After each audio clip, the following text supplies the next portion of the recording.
ইসমাইল আলাইহিস সালামের পানির দুধের পিপাসা লেগেছে, মার বুকের মধ্যে খাদ্য নেই।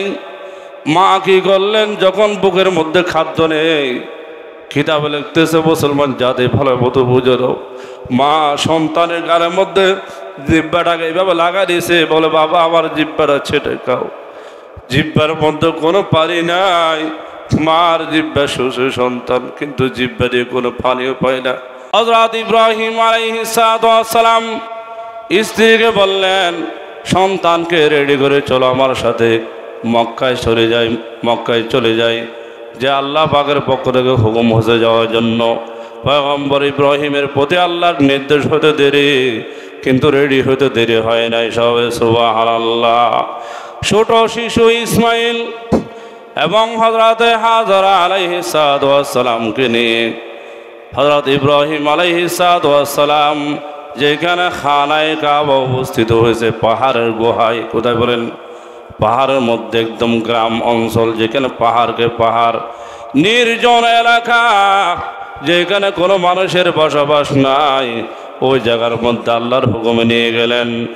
নিয়ে যাওয়ার পরে সাথে ছিল আল্লাহু আকবার এক মস্ক পানি। ও মুসলমান জাতি ভালো মতো বুঝে নাও। আর এক তৈলা খেজুর ছিল। এগুলা নিয়ে হযরত ইব্রাহিম আলাইহিস সালাম যেখানে কোনো লোকজন নেই, যেখানে ভয়াবহ জায়গা, আল্লাহর পক্ষ থেকে যখন হুকুম হয়ে গেল, স্ত্রী এবং সন্তানকে সেখানে রেখে নিচের দিকে নামতেছে। হযরত ইব্রাহিম আলাইহিস সালামকে স্ত্রী ডাক দিয়ে বলেন, হে ইব্রাহিম আলাইহিস সালাম, আমাদেরকে আসার জন্য এখানে বলেছেন, কিন্তু আমাদের দুজনকে রেখে তুমি কোথায় যাও? তুমি কি নিজের ইচ্ছা মতো তুমি চলে যাচ্ছ? আমাদেরকে রেখে নাকি আল্লাহর হুকুমে চলে যাও? ইব্রাহিম আলাইহিস সালাম বলেন, হে হাজরা আলাইহিস সালাম, তোমার মায়া মোহাব্বত আমার অন্তর আছে, সন্তানের মোহাব্বত আমার অন্তর আছে, কিন্তু আল্লাহর পক্ষ থেকে যখন হুকুম হয়েছে এখানে আমার থাকার কোনো অধিকার নাই। আল্লাহ বলছে এখানে রেখে চলে যাও, এখানে যা আছে তা দিয়ে কি চলে যাও, তোমার আর এখানে থাকার হুকুম নাই। আবার আল্লাহ যখন আমাকে হুকুম করবে তখন আমি আসবো, এর আগে আসা যাবে না। দেখেন পয়গম্বররা আল্লাহর হুকুমকে প্রাধান্য দিছে, আর আজকে আমরা প্রাধান্য দিই? পয়গম্বরের স্ত্রী আল্লাহর হুকুমকে প্রাধান্য দিছে, স্বামী স্ত্রীর ঝগড়া করে নাই। তোমার যেরকম সন্তান আমারও সন্তান, তোমার আল্লাহ তোমাকে নির্দেশ দিয়েছে তুমি নিয়ে যাচ্ছ, আমাকে তো বলে নাই আমি যাব না, গেড়াই করে নাই, খুঁজছে বলেন, গাদ্দারি করে নাই। কিন্তু বর্তমান স্ত্রীরা স্বামীর সাথে বয়কট করে কথা বলে, আঙ্গুল তুলে কথা বলে, তোমার কি অধিকার? আমার তো অধিকার আছে। তোমাকে আল্লাহ বলছে আমাকে তো বলে নাই আমি যাব না, তুমি সন্তান নিয়ে যাও। এগুলো বলছে? কথা বলেন না আপনারা, কথা বলেন। এগুলো বলছে রে, আল্লাহর হুকুমের কাছে মাথা নত করে দিচ্ছে। মুসলমানে বুয়াদ গরদন হাদন এনানেরা বদসতে হজদাদন। তাহলে মুসলমান কাকে বলে? নিজের গর্দানকে আল্লাহর হুকুমের কাছে যোগাই দিতে হবে। লা তাআতা লিমাখলুকিন ফি মাসিয়াতিল খালিক। তাহলে আল্লাহর যেখানে হুকুম হয়ে যায় সেখানে আমার কোনো গাদ্দারি করে না মানার কোনো অধিকার নাই, ঠিক কিনা? আল্লাহর হুকুম মানতে হবে। আল্লাহর হুকুম মানলে দুনিয়াতেও শান্তি হবে, পরকালে শান্তি হবে। ও মুসলমান জাতি ভালো মতো বুঝে নাও, হযরত ইব্রাহিম আলাইহিস সালামের অন্তর আল্লাহর মোহাব্বত কম ছিল না বেশি ছিল? বলেন, বেশি ছিল। সন্তানের মায়া মমতা বেশি ছিল না, যার কারণে আল্লাহর হুকুমে রেখে এসেছেন। যখন রেখে এসেছেন কয়েকদিন পর পানিও শেষ হয়ে গেল, খেজুরও শেষ হয়ে গেল, খাওয়ার মতো কোনো খাদ্য নেই, কোনো লোকজন নেই। এখন এই অবস্থা কিভাবে চলবে? ইসমাইল আলাইহিস সালামের পানির দুধের পিপাসা লেগেছে, মার বুকের মধ্যে খাদ্য নেই। মা কি করলেন, যখন বুকের মধ্যে খাদ্য নেই, কিতাবে লিখতেছে মুসলমান জাতি ভালো মতো বুঝে দাও, মা সন্তানের গালের মধ্যে জিহ্বাটাকে এইভাবে লাগা দিয়েছে, বলে বাবা আমার জিহ্বাটা ছেটে খাও। জিহ্বার মধ্যে কোনো পানি নাই, মার জিহ্বা শুষে সন্তান, কিন্তু জিহ্বা দিয়ে কোনো পানিও পায় না। সন্তান ওখানে, মা ওখানে, কানতে কানতে হাজরা আলাইহিস সালাম বুদ্ধি চলে আসলো যে আমার সন্তানকে এখানে রেখে যায়, একটু দেখে আসে সাফা মারওয়া যেগুলো আছে পাহাড় দিকে দৌড়াচ্ছে। পাহাড়ে যত দূরে যায়, যত জঙ্গলে যায়, কোথাও পারে নাই। একবার এই পাহাড়, একবার এই পাহাড়, এইভাবে 7টা পাহাড় 4টা চক্কর দিয়েছে। ও মুসলমান, ইন্না সাফা ওয়াল মারওয়াতা মিন শাআইরিল্লাহ, এখনো পর্যন্ত 7টি চক্কর হাজির দিতে হয়, ঠিক কিনা? করা চক্কর আল্লাহর দরবারে পছন্দ হয়ে গেল। এই হাজারা আলাইহিস সালাম যে সন্তানের পানির পিপাসায়, নিজের পানির পিপাসায় দৌড়াদৌড়ি করেছে, আল্লাহর দরবারে পছন্দ হয়ে গেছে। ও মুসলমান, এরপরও হাজারা আলাইহিস সালাম সন্তানকে নিয়ে ওই জায়গা ছেড়ে ভাগে যায় নাই, গেছে দৌড়াদৌড়ি করতেছে, খোঁজাখুঁজি করতে সন্তানকে, কিন্তু যে জায়গার মধ্যে স্বামী রেখে এসেছে স্ত্রী সহ, সেখান থেকে কিন্তু সন্তানকে নিয়ে সে যায় না, সন্তানকে রেখে গেছে। কাকে রেখে গেছে বলেন? সন্তানকে জায়গায় রেখে গেছে। বর্তমানে কোনো স্ত্রী ওরকম আসেনি সন্তানকে রেখে যাবে একা। আল্লাহুম্মা সাল্লি আলা মুহাম্মাদিন ওয়া আলা আলি মুহাম্মাদ কামা সাল্লাইতা আলা ইব্রাহিম ওয়া আলা আলি ইব্রাহিম ইন্নাকা হামিদুম মাজিদ।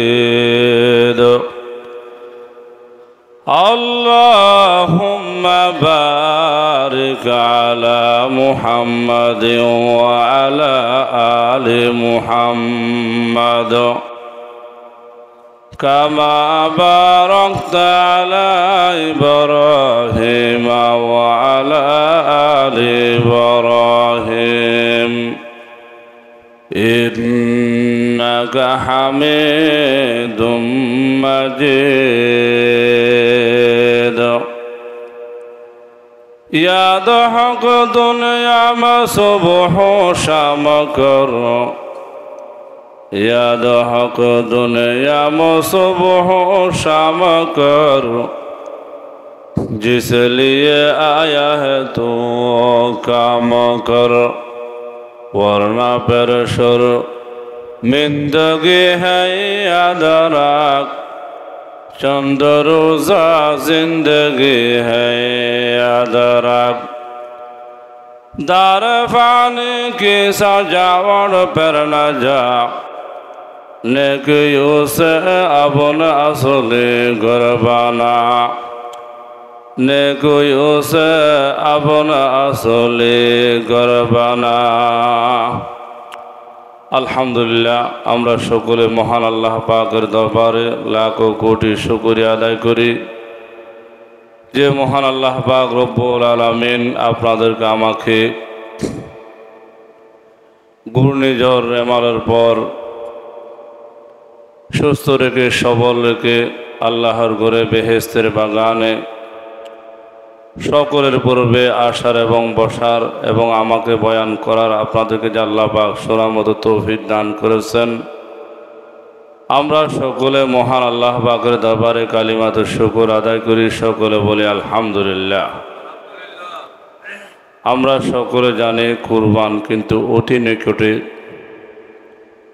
যেহেতু কুরবান অতি নিকটে, আমাদের কুরবানের ইতিহাস, কুরবানের ফজাইল মাসাইল সবগুলা জেনে শুনে আমাদের কিছু আমল করার প্রয়োজন, ঠিক না? কিছু এলম আছে, এলমুল হাল, যেমন কি আল্লাহর হাবিব জনাবে মুহাম্মদুর রাসূলুল্লাহ সবাই বলি সাল্লাল্লাহু আলাইহি ওয়াসাল্লাম বলেছেন, তলাবুল ইলমি ফরিদাতুন আলা কুল্লি মুসলিমিন ও মুসলিমাতুন, দ্বীনে এলম অর্জন করা সকল নারী পুরুষ সকলের উপর ফরজ, ঠিক না? নারী এবং পুরুষ যারা আছে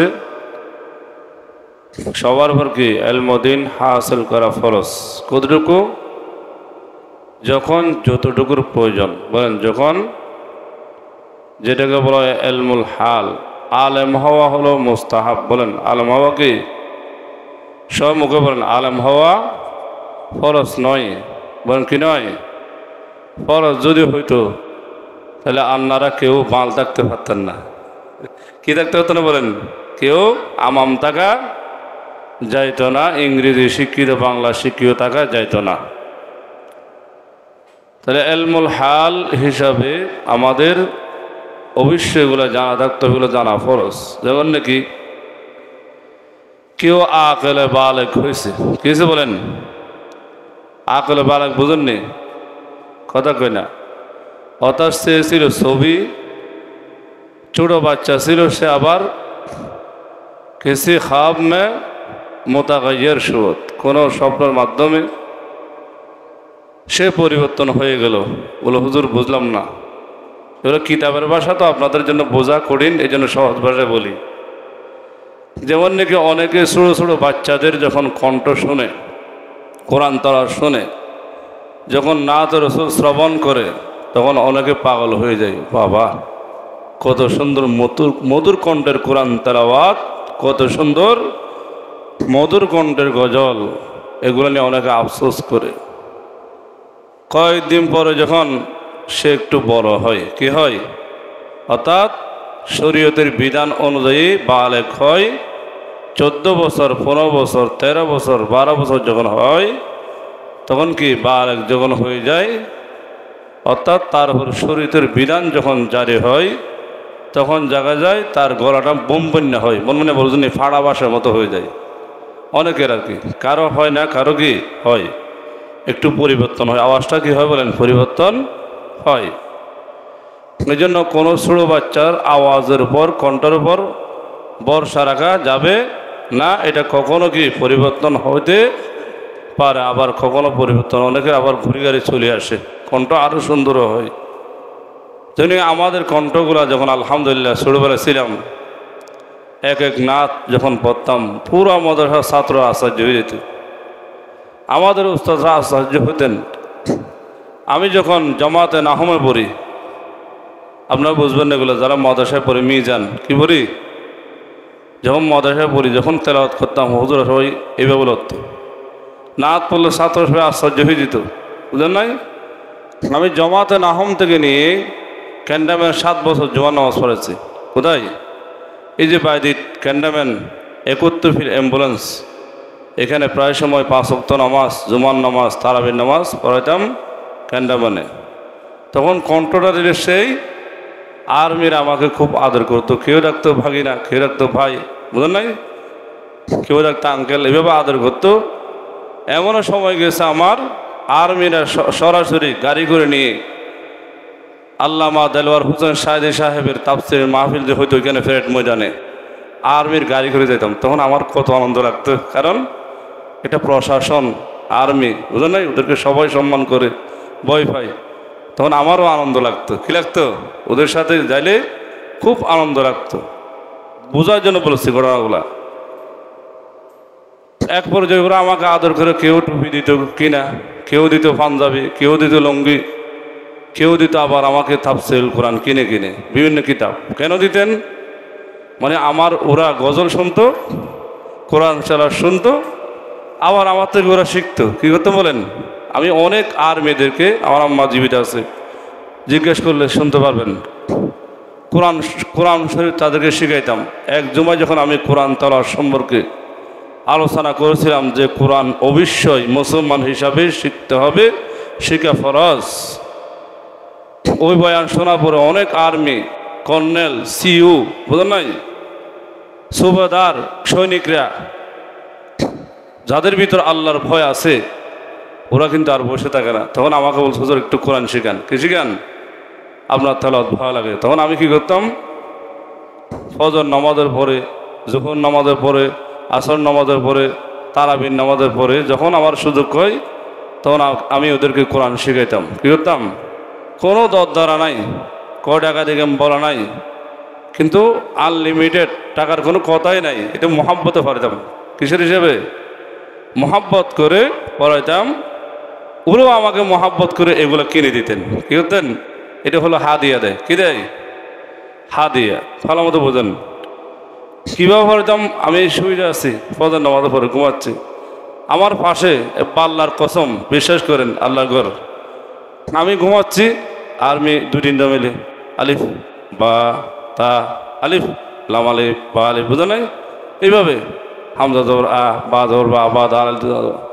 একটু হুজুর হয়েছে, আমি একটু ঘুমতে উঠে শুনতাম। হ্যাঁ ঠিক আছে, বলে আপনি ঘুমান, আমরা পড়তে থাকি। যেহেতু যখন আমাদের কি হয়েছে মনে হবে তখন আপনাকে আবার ডিস্টার্ব করবো। হ্যাঁ ঠিক, সমস্যা নেই, আমি ঘুমাই, আপনারা কি করেন? দেখেন, যাদের ভিতর তড়প আছে, যাদের ভিতর আল্লাহর ভয় আছে, এরা কিন্তু বিদ্যুকালও কী করে কোরআন, অনেক আর্মি আলহামদুলিল্লাহ আমার থেকে কোরআন শিখেছে। তো দুঃখের বিষয় এটাই বলতে চাই, আজকে আমরা মুসলমান অনেকে কিন্তু আমরা কোরআন যাই না, এলমুল হাল হিসাবে তাও আমরা যাই না।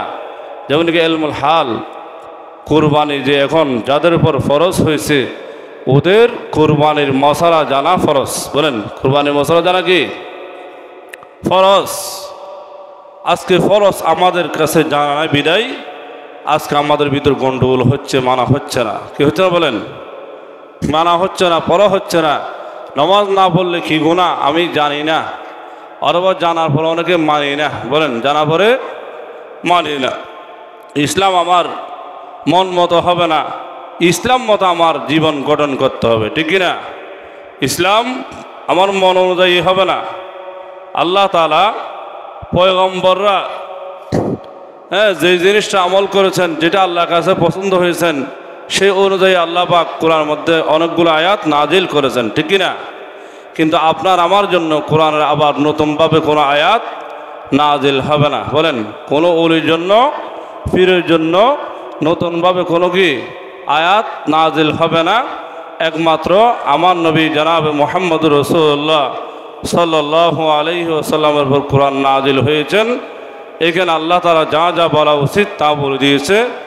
কোরআনের পুরো আর কোনো কিতাব নাজিল হয় নাই, হবে না। হবে, কোরআন হলো আমাদের শেষ কিতাব। আমাদের নবী জনাবে মুহাম্মদুর রাসূলুল্লাহ সাল্লাল্লাহু আলাইহি ওয়াসাল্লাম হলো শেষ নবী। তাহলে কোরআনে যা আছে তা আমাদের মানার নামেই আমরা কোরআনকে মানি, আল্লাহকে মানি, ঠিক কিনা? হাদিস শরীফের মধ্যে যা কিছু আছে সিয়াসিত্তের মধ্যে, তা আমরা যদি মানি তাহলে আমরা ঠিক আছে, ঠিক কিনা? কোনো পীরের কথা, হুজুরের কথা, আলেমের কথা দলিল নয়। দলিল হলো কোরআন এবং হাদিস। বলেন, দলিল হলো কোরআন এবং হাদিস। নিশ্চয় হুজ্জত কল ফেল হের হে চপীর, নিস্ত হুজ্জত কল ফেল হে চপীর, কল হক ফেল আহমদ রাবগীর, কল হক ফেল আহমদ রাবগীর। ও মুসলমান জাতে পর্দার সীমা বরা, যুবক ভাইরা, মুরব্বী বাবারা, মুসল্লিরা ভালো মতো বুঝে নাও। তাহলে এলমুল হাল হিসাবে যেহেতু আমাদের সামনে উপস্থিত হয়েছে কোরবানি, বলো হুজুর আমার পর তো কোরবানি ফরজ হয় নাই, আমি কেন জানবো? বলেন, আমি কেন জানার প্রয়োজন আছে? কেন? কারণ অনেকের টাকা না থাকলে, দিল থাকলে, যদিও যদি জানা থাকে এতগুলো সোয়াব, অনেকে সোয়াবের লোভে টাকার দিকে না তাকাইয়া কোরবানি করে। কি করে? তাহলে জানা না থাকলে কি, যার উপর ফরজ হয়েছে সেও করবে না। আর যখন সেটার গুরুত্ব যখন জানা থাকবে, যার উপর কোরবানি হয় নাই, ওয়াজিব হয় নাই, ফরজ হয় নাই, সেও সোয়াবের লোভে, কিসের লোভে? কোরবানি করবে। এই জন্য কোরবানির মশালাগুলো আমাদের জানা ফরজ। জানা কি? যাদের উপর কোরবানি ফরজ হয়েছে।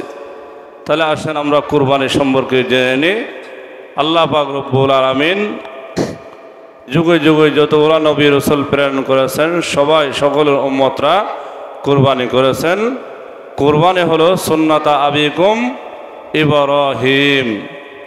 কার সুন্নাত? বলেন, ইব্রাহিম আলাইহিস সালাতু ওয়াস সালামের সুন্নাত। ভালো মতো বুঝেন, এটা আল্লাহর দরবারে পছন্দ হয়েছে। তাহলে ইব্রাহিম আলাইহিস সালাতু ওয়াস সালাম সম্পর্কে বলেছিলাম, ওনার কত বছর বয়সে সন্তান হয়েছে ইসমাইল আলাইহিস সালাতু ওয়াস সালাম, আমরা অনেকেই জানি আলহামদুলিল্লাহ। আমাদের আদি পিতা হযরত ইব্রাহিম আলাইহিস সালাতু ওয়াস সালামের ৮৬ বছর বয়সে আল্লাহ পাক রব্বুল আমিন একটা সন্তান দান করেছিলেন, তার নাম হলো হযরত ইসমাইল আলাইহিস সালাতু ওয়াস সালাম। এরপরে যখন উনি ৯৯ বছর বয়স হলেন, তখন আল্লাহ তাআলা আরেকটি সন্তান দান করলেন, তার নাম হলো হযরতে, কি বলেন তো, ইসহাক আলাইহিস সালাতু ওয়াস সালাম। কিরাম এই দুইটা সন্তান আল্লাহ পাক রব্বুল আমিন হযরতে ইব্রাহিম আলাইহিস সালামকে দান করলেন। হযরত ইব্রাহিম আলাইহিস সালাম থেকে যখন এই সন্তান হলেন, তাহলে সন্তানের প্রতি অবশ্যই বাবার মায়া মমতা বেশি থাকবে না কম থাকবে? বলেন সবাই। বেশি। কেন? যেহেতু বৃদ্ধ বয়সে, অনেক বয়সে একটা সন্তান পাইছে, সেজন্য আল্লাহ তাআলা পরীক্ষা করতেছে। যে বেশি আল্লাহর নৈকট্য লাভ করে, আল্লাহ তাদেরকে তত দুনিয়ার মধ্যে পরীক্ষা করে। কি করে? মুসিবতে ফেলে, এটা পরীক্ষা। হযরত ইব্রাহিম আলাইহিস সালামকে অগ্নিকুণ্ডে কাফেরা পেরেছিলেন, ঠিক না? এক পরীক্ষা সেখানে ভালো মতো বুঝলেন। হযরত ইউনূস আলাইহিস সালাম মাছের পেটে গিয়েছিলেন, ঠিক না? হযরত জাকারিয়া আলাইহিস সালাম গাছের মধ্যে প্রবেশ করেছিলেন। মনে আছে তো? আপনারা সকলে জানেন অনেক অনেক ঘটনা। তাহলে আল্লাহ তাআলা এক এক পয়গম্বরকে এক একটা পরীক্ষা করেছেন। যারা আল্লাহর নৈকট্য লাভ করেছে, আল্লাহ তাদেরকে এক একটা পরীক্ষা করে, কি বান্দা ফিল করে না পাশ করে, বুঝলেন নাই? এইভাবে আমাদের আদি পিতা ইব্রাহিম আলাইহিস সালামের কে আল্লাহ তাআলা পরীক্ষা করলেন যে সন্তানের প্রতি মায়া বেশি না আল্লাহর অন্তরে মোহাব্বত বেশি। সেটা প্রমাণ করার জন্য আল্লাহ পাক রব্বুল আলামিন বলেছিলেন, তোমার সন্তানকে জঙ্গলে রেখে আসো। কোথায়? আপনার মনে হয় ইতিহাসটা শোনেন না, তাই না? আপনাদের টাউট মনে হচ্ছে, ভালো মতো বোঝেন। কোথায় রাখছে? প্রথমে কিন্তু কুরবানির কথা বলা নাই। প্রথমে কী করছে? সন্তানকে যখন আদর যত্ন যখন করতেছে হযরত ইব্রাহিম আলাইহিস সালাম এবং হযরত হাজরা আলাইহিস সালাম, একটা ছিল সারা আলাইহিস সালাম, দুইটা স্ত্রী কটা ছিলেন? একটা হলো বিবি সারা, কি ছিল?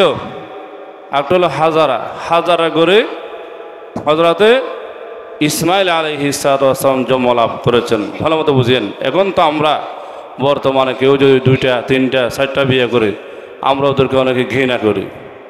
পয়গম্বররা করেছে। কারা? এটা তো আল্লাহর কোরআনের কথা। কার কথা? এখন বর্তমান আমরা কিন্তু পতিতালয়ে ধায়ে ঘুরলে আমরা সেটাকে ভালোবাসি, জেনাকে ভালোবাসি। স্ত্রী ঘরে একটা থাকবে, কিন্তু যা করো বাহিরে করো, মানা নাই। তাহলে স্বামীও গুনাহগার, স্ত্রীকে হবে গুনাহগার হবে। বিয়ে করলে গুনাহ হয় না। এটা হলো যদি গুনাহ থেকে বাঁচতে হয় তাহলে বিয়ে করা। কটা?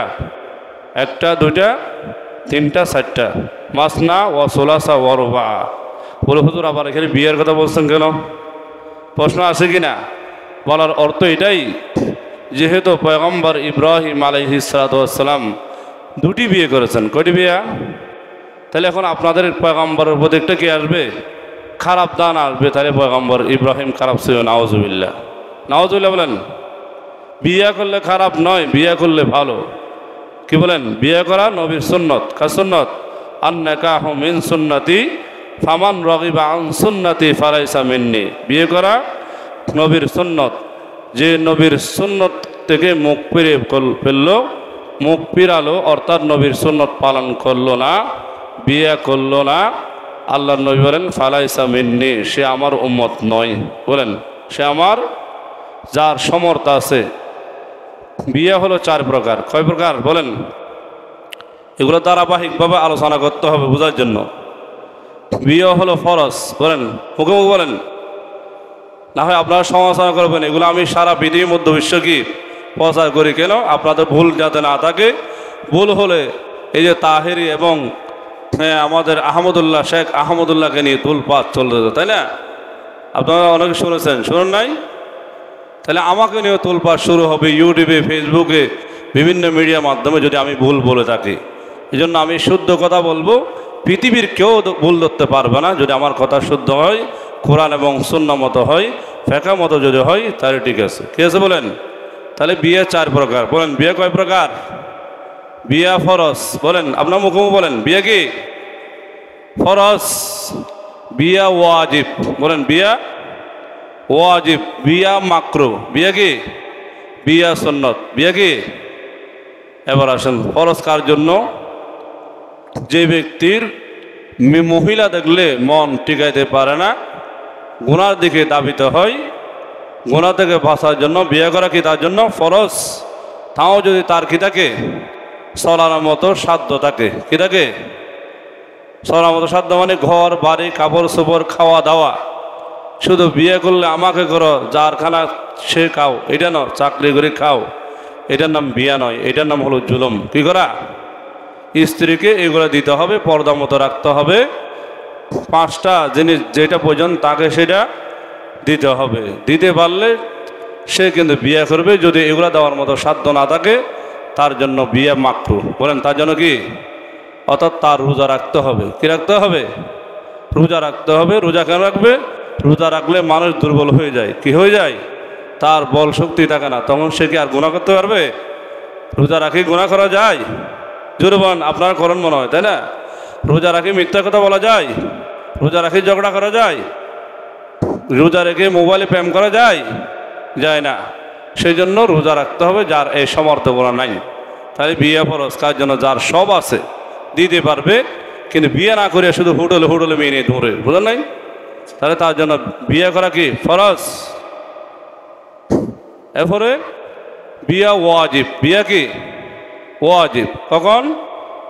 যে মেয়ে দেখলে ভালো লাগে, গোনার দিকে হালকা হালকা মন যায়, একটু কি মন ছোড়াছুড়ি করে কথা বলতে চাই, বুঝলেন নাই? দেখলে ভালো লাগে, সমর্থ আছে, বরাবর চলাতে পারবে, ঘর বাড়ি সব আছে, টাকা পয়সা আছে, তাহলে তার জন্য বিয়ে করা ওয়াজিব। বিয়ে করা কি বলেন? ওয়াজিব। বিয়ে করা মাকরুহ কার জন্য? ওই যার কোনো কিছু নাই, শুধু সে আছে। কে আছে? টোটো কোম্পানির ম্যানেজার, বুঝলেন নাই? জুয়া মারে, বুঝলেন নাই? বিবির খবর নাই, ছেলে মেয়ের খবর নাই। হ্যাঁ, জামা নিলে আমাকে নাও, যার খাওয়ার থেকে খাও। তার জন্য বিয়ে করা কি বলেন? মাকরুহ। বিয়ে করা বিয়া সুন্নাত কার জন্য? ওই সমস্ত ব্যক্তির জন্য যার গুনার দিকে মন যায় না, মেয়ে দেখলেও ভালো লাগে না, বুঝলেন নাই? হ্যাঁ, মেয়ে দেখলেও গুনার দিকে দাবিত হয় না, সে আল্লাহ বিল্লাহ করতে থাকে, নামাজ পড়ে, কোরআন তেলাওয়াত করে, জিকির আজকার করে, শুধু ইবাদত নিয়ে মগ্ন। আমি এরকম অনেক লোক দেখেছি। আমাদের এক উস্তাদ ছিল, আমার আম্মারা যান আমাদের এলাকায় মৌলভী সাহেবের কই, আমরা ওনা থেকে ছোটোবেলায় ফুরকানিয়া মাদ্রাসায় নুরানি কায়দা আমপাড়া এগুলা অল্প অল্প পড়ছিলাম। সে কিন্তু হ্যাঁ বিয়ে করে না। কি করে না? কিরে বিয়ে করে না কেন? এত সই, ওর গুণার দেখে মন যায় না, সবাই শুধু লারে, বয়স অনেক হয়ে গেছে। পরে সবাই সিবি ধরিয়া ওরে বিয়ে করেছে। কি করছে? বলে আপনার আলেম মানুষ, আপনি এগুলো বুঝেন, তারপরে বিয়ে করেন না। বলে বিয়ে করলে কি হবে? আমাকে তো জ্বালাইতে পারে, আমার মান সম্মান ক্ষুণ্ণ করতে পারে, এই জন্য বিয়ে ছাড়া থাকতেছি। কারণ অনেকে ভয় পায় বিয়ে করতে, কারণ ওই দেখে যে একে অপরের সাথে ঝগড়া, মারামারি, হানাহানি, সংসার অশান্তি, মানহানি হয়। কারণ কোন মেয়ে ভালো পড়ে, কার খুব ভালো, কীরকম মেয়ে মিলে, এটা কেউ বলতে পারে না। পারে অনেক সময় খারাপ একটা যদি জোটে, তাহলে যে স্বামীর স্ত্রী খারাপ, তার পুরা জীবনটাই বরবাদ। কেন? ওর কষ্টগুলো আজীবন ভোগ করতে হয়। সেই জন্য ভালো মেয়ে দেখি বিয়ে করা ভালো। কোনটা? মানে এখন তো আমরা এগুলো দেখি না, ভালো বংশ নাফিতের মেয়ে না, হ্যাঁ এটা এই মুচ্চার মেয়ে না, ওই অন্যান্য আর কি অনেক আছে না বংশ, অনেক সময় কি সৈয়দ বংশ, চৌধুরী বংশ, বিভিন্ন কুফু মিলা দরকার। টাকা পয়সা সমান সমান, বংশ বরাবর, সম্মান দিক দিয়ে বরাবর, শিক্ষা দিয়ে বরাবর। এখন তো এগুলো দেখে না, দেখে এখন যার নয়নে যারা ভালো লাগে সেটার দিকে দৌড় মারে, যার কারণে কুফু মিলে না। এই জন্য ওই সংসারে কোনো শান্তি হয় না। 2 দিন পরে একটা, 3 দিন পরে একটা, 5 দিন পরে একটা, এইভাবে 10টা 100টা বিয়ে হচ্ছে। ঠিক কিনা? হচ্ছে কিনা? এখন বর্তমান আরও গার্মেন্টসের যুগ, বুঝলেন নাই? স্বামীকে আর দাম দিতে হয় না, এখন মহিলারা মনে মনে আমাকে বাস দিবে, দিলেও হক কথা বলতে হবে। ঠিক কিনা? এখন কি করে? বলে তোরা আমি খাওয়াই আনা, তুই আবার শাসন করার তোর অধিকার কি? আমি যার সাথে মনে চাই কথা বলবো, যার সাথে মনে চাই ঘুরতে যাবো, মনে চাইলে ঘরে বসে থাকবো, মনে চাইলে রুড়ে যাবো, মনে চাইলে আমি পার্কে ঘুরবো। তোমার কি অধিকার? তুমি শুধু আমাকে হ্যাঁ স্ত্রী হিসাবে গ্রহণ করতে পারবো, আমি কিন্তু সবার সাথে মিশবো। মনে চাইলে রাখ, না হয় তোর মতো স্বামীকে তালাক। কে তালাক দে? বর্তমানে মহিলারা পুরুষকে তালাক দেয়, পুরুষদের দিতে হয় না, তালাকও লাগে না। যার ভালো লাগে, বিয়েতা হোক আবিয়েতা হোক, নিয়ে গু কি হয় পালাই যায়। তাহলে এগুলা খাওয়ার কারণ একমাত্র আল্লাহর ভয় অন্তরে নাই বিদায় এই সমস্ত ঘটনা ঘটতেছে। তাহলে বলতে চেয়েছিলাম বিয়ে হলো 4 প্রকার। কয় প্রকার? বিয়া ফরজ, বিয়া ওয়াজিব, বিয়া মাকরুহ, বিয়া সুন্নাত। তাহলে সুন্নাত হলো কার জন্য? যার গুনার দিকে মন যায় না, তার জন্য হলো সুন্নাত। কি করা?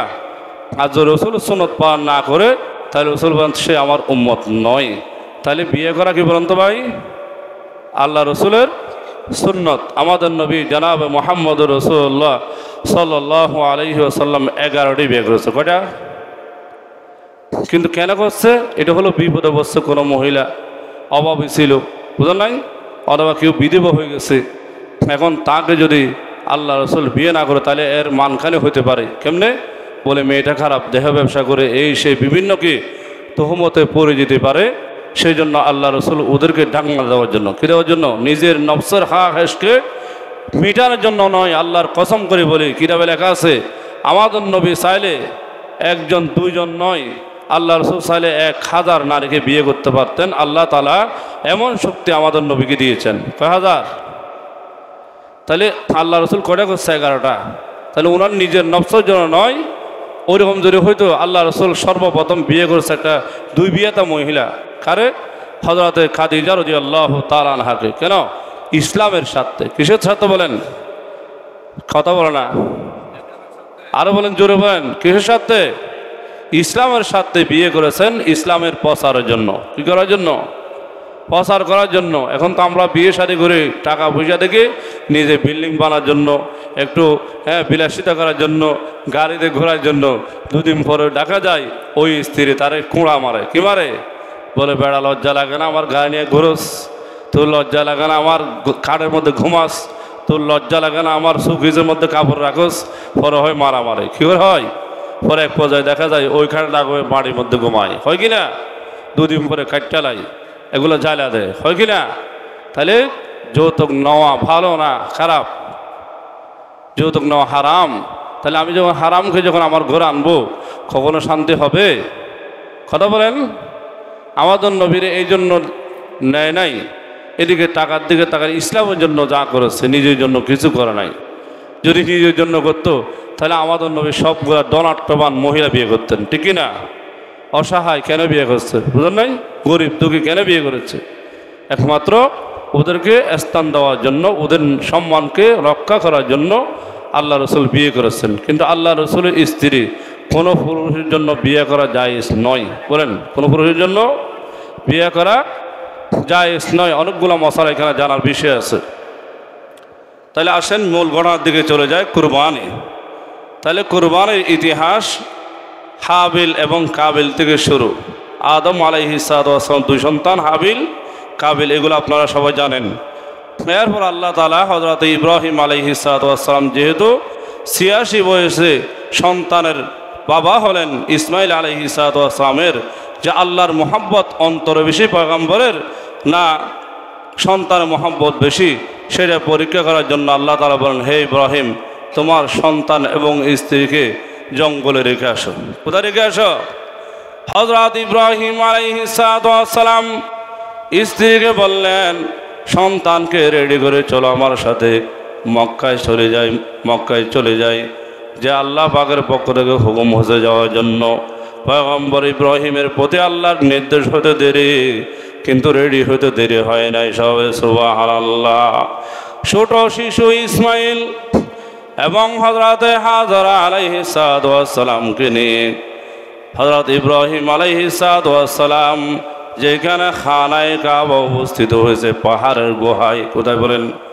পাহাড়ের মধ্যে, একদম গ্রাম অঞ্চল, যেখানে পাহাড়কে পাহাড়, নির্জন এলাকা, যেখানে কোনো মানুষের বসবাস নাই, ওই জায়গার মধ্যে আল্লাহর হুকুমে নিয়ে গেলেন। নিয়ে যাওয়ার পরে সাথে ছিল আল্লাহু আকবার 1 মস্ক পানি। ও মুসলমান জাতি ভালো মতো বুঝে নাও। আর 1 তৈলা খেজুর ছিল। এগুলা নিয়ে হযরত ইব্রাহিম আলাইহিস সালাম যেখানে কোনো লোকজন নেই, যেখানে ভয়াবহ জায়গা, আল্লাহর পক্ষ থেকে যখন হুকুম হয়ে গেল, স্ত্রী এবং সন্তানকে সেখানে রেখে নিচের দিকে নামতেছে। হযরত ইব্রাহিম আলাইহিস সালামকে স্ত্রী ডাক দিয়ে বলেন, হে ইব্রাহিম আলাইহিস সালাম, আমাদেরকে আসার জন্য এখানে বলেছেন, কিন্তু আমাদের 2 জনকে রেখে তুমি কোথায় যাও?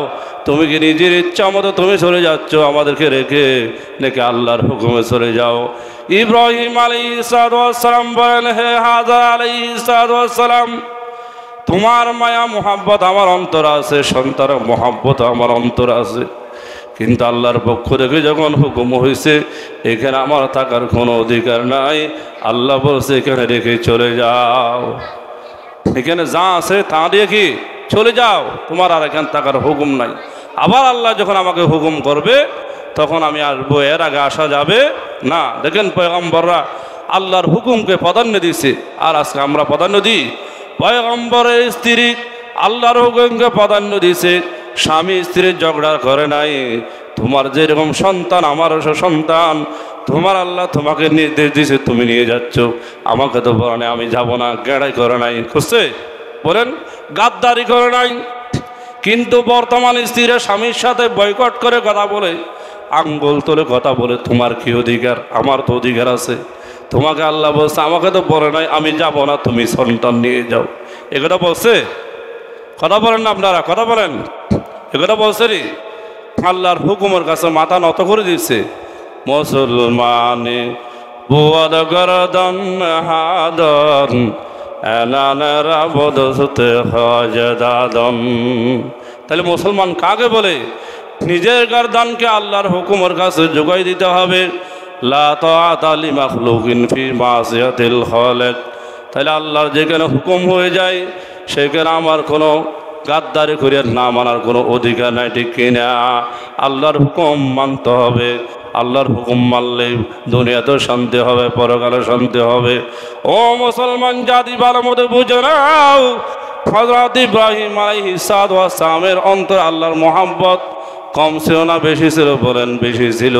সন্তানের মায়া মমতা বেশি ছিল না, যার কারণে আল্লাহর হুকুমে রেখে এসেছেন।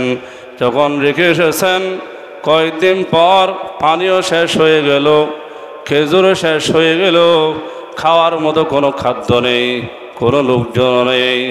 এখন এই অবস্থায় কীভাবে চলবে? ইসমাইল আলাইহিস সালামের পানির দুধের পিপাসা লেগেছে, মার বুকের মধ্যে খাদ্য নেই।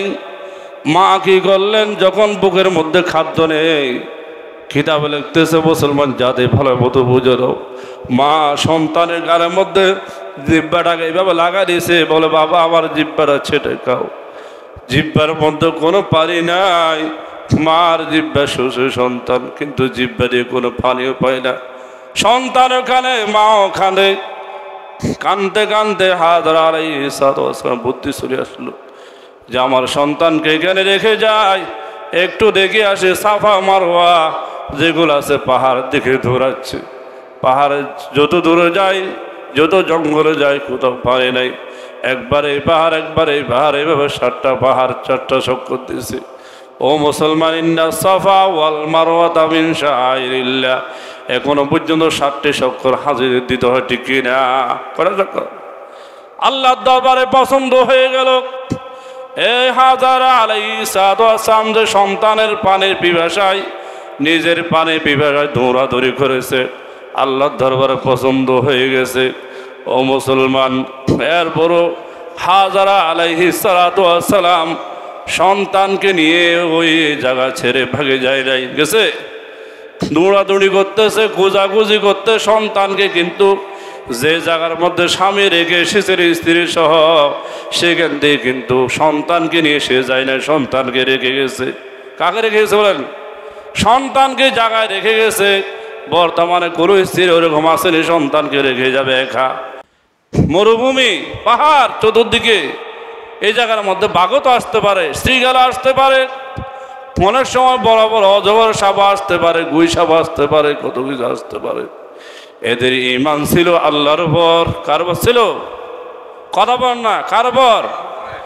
আল্লাহর উপর ঈমান ছিল। আমি সন্তানকে রেখে যাচ্ছি, কেউ না থাকলে আছে কে বলেন না তাহাজান ইন্নাল্লাহা মা'ানা। যেখানে মুমিন একজন সেখানে দ্বিতীয় একজন আছে, সে কে? আল্লাহ যদি হেফাজত করে, পৃথিবীর কোনো বাঘ, কোনো সাপ, কোনো গুইসাপ, কোনো শত্রু খাওয়াকে কখনো দংশন করতে পারবে? খেতে পারবে না। হাজরা আলাইহিস সালাম 7 চক্কর দিয়ে এসে দেখতে সন্তান যে জায়গার মধ্যে রেখে গেছে সেখানে কান্নাকাটি করেছে এবং পা দিয়ে লাথি মেরেছে, পা দিয়ে ভার দিয়েছে। দেখা যায় সেখান থেকে পানি উঠতেছে শহরে। সুবহানাল্লাহ। হযরত হাজরা আলাইহিস সালাম আর দেরি করে নাই, পানিগুলো তো চতুর্দিকে চলে যাবে। হযরত হাজরা আলাইহিস সালাম নিজে চতুর্দিক থেকে মাটি নিয়ে এইভাবে একটা বাঁধ দিয়েছে। কি দিয়েছে? বাঁধে আর বলছে জম জম। কি বললেন? জম জম জম, যত জমে যাও, কি যাও, জমি থাকো। এই কথা আল্লাহ তাআলা ওনার মুখ দিয়ে বের করেন, জম জম। তখন চতুর্দিকে বাঁধ দিলেন, পানিগুলো জমা আছে। আরেক রাওয়ায়াতে বলেছে হযরত জিবরিল আলাইহিস সালাম এসে ওই হযরত ইসমাইল আলাইহিস সালাম যে জায়গার মধ্যে পা দিয়ে কি হচ্ছে বাড়ি দিছে, সেখানে পাকা দিয়া কি দিছে, একটা এভাবে ধাক্কা দিছে। কি দিছে বলেন? ধাক্কা দেওয়া দেখেন কি হয়ে গেছে, কূপ হয়ে গেছে। কি হয়ে গেছে? মাড়ি আলগা হইয়া কূপ হয়ে গেছে, এখান থেকে পানি কি বের হয়েছে। তাহলে মোট কথা হলো ইসমাইল আলাইহিস সালামের বদৌলতে আল্লাহ পাক রব্বুল আলামিন জিবরিল মারফত হোক অথবা ইসমাইল আলাইহিস সালাম পায়ের বাড়িতে হোক জমজম কূপ শুরু হয়েছে শহরে। সুবহানাল্লাহ। এই যে এখন এই কূপ থেকে নিজের সন্তানকেও পানি খাওয়াচ্ছে, সেও খাচ্ছে। বর্তমানে সারা পৃথিবীর মানুষ ওই পানির জন্য পাগল, যেই পানির নাম হলো শেফা। শেফার নাম কি বলেন? সমস্ত রোগের শেফা জমজম কূপের পানি। লম্বা ইতিহাস, সময় তো শেষ হয়ে গেল, সংক্ষেপে বলে দিচ্ছি। এরপরে ওই জমজম কূপের থেকে উনিও খাইলেন। এখন যারা আশেপাশে লোকজন যাদের পানি নেই, এরাও কিন্তু ওই সময় খাইছে। এরপর আবার আল্লাহর পক্ষ থেকে হুকুম হয়ে গেল ওই সন্তানকে আল্লাহ রাস্তায় কোরবানি করো। কি করো? লম্বা ইতিহাস জমজম কূপের। এই জমজম কূপের ইতিহাস তালাশ করে দেখা যায় এই জমজম কূপের গোড়া হলো মূল গোড়া, বুঝুন তো আপনারা, মূল শিকড় হলো হাউজ কৌসারের কি হাউজের সাথে শাওলে। সুবহানাল্লাহ। কার সাথে? জমজম কূপের পানি যখন খাই, এই যে হাজরাদের দৌড়াদৌড়ি করে, তখন তাদের পানির পিপাসা আর লাগে না। বলেন, পানি পিপাসা আর লাগে না। তদ্রুপ যারা জান্নাতে হবে, এরা যখন হাউজ কৌসারের পানি পান করবে, জান্নাতে যাওয়ার আগ পর্যন্ত এদের কোনো পানি পিপাসা লাগবে না। তাহলে বলতে চেয়েছিলাম জমজম কূপের ইতিহাস অনেক আরও লম্বা। এইভাবে অনেক সৌদি বাদশারা চেয়েছিলেন যে জমজম কূপের থেকে কিছু মেশিন ফিট করে, মোটর ফিট করে এইভাবে ওরা পানি বিভিন্ন জায়গায় সাপ্লাই দিবে। কি দিবে?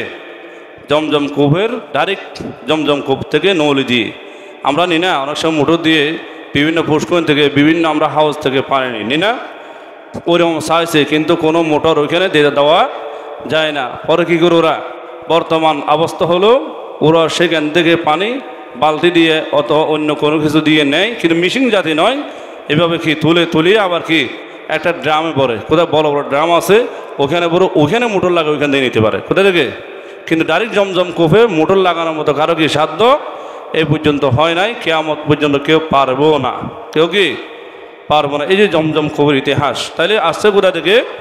হযরত হাজরা আলাইহিস সালামের ছেলে ইসমাইল আলাইহিস সালামের ছেলে হযরত ইব্রাহিমের ছেলে ইসমাইল আলাইহিস সালাম থেকে। তাহলে আল্লাহর দরবারে মকবুল বান্দা যখন রেখে আসে, আল্লাহ তাআলা সেখানে বরকত নাযিল করে। কি করে? এই যে খানায়ে কাবা, যেটাকে আমরা দেখতেছি বর্তমান তওয়াফ করতেছে, হাজিরা যাচ্ছে, হজ করতেছে, এটা কার বদৌলত? ইব্রাহিম আলাইহিস সালামের বদৌলতে এই খানায়ে কাবা হয়েছে। ইনশাআল্লাহ আগামী জুমায় আল্লাহ যে হায়াতে তৈয়বা দান করে বেঁচে থাকি, বাকি ইতিহাস ইনশাআল্লাহ বলবো। আল্লাহ সবাইকে যাহা কিছু শুনেছি আমল করার তৌফিক দান করুক।